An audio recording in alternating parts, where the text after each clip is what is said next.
Has treatment in the military gotten better, and what is lacking today?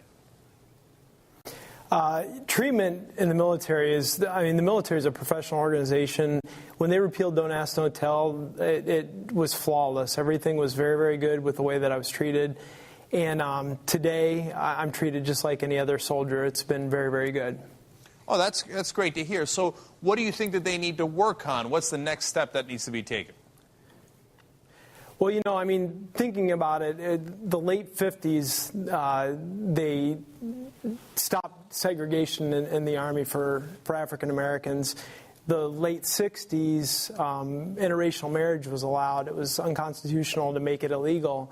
And here we are half a century forward, and Josh and I's marriage is not recognized.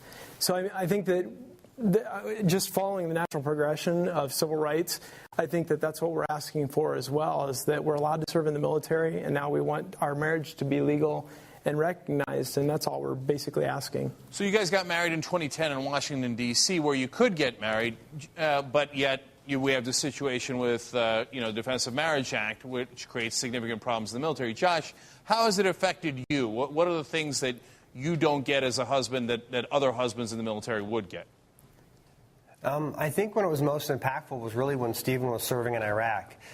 It's difficult for, obviously, anybody who's over in Iraq. It's also difficult for the spouse. And that was while Don't Ask, Don't Tell was still, it hadn't been repealed yet.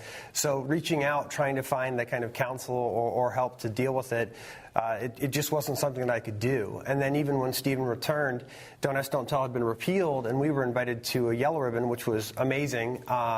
But all of the counseling and all the opportunities to really kind of help us get through it as a couple, as a married couple, really wasn't afforded to us because our marriage isn't recognized. So it was kind of like dangling a carrot in front of you. They tell you about all this great stuff and resources that's out there for you to use as a couple, but it really isn't afforded to us right now.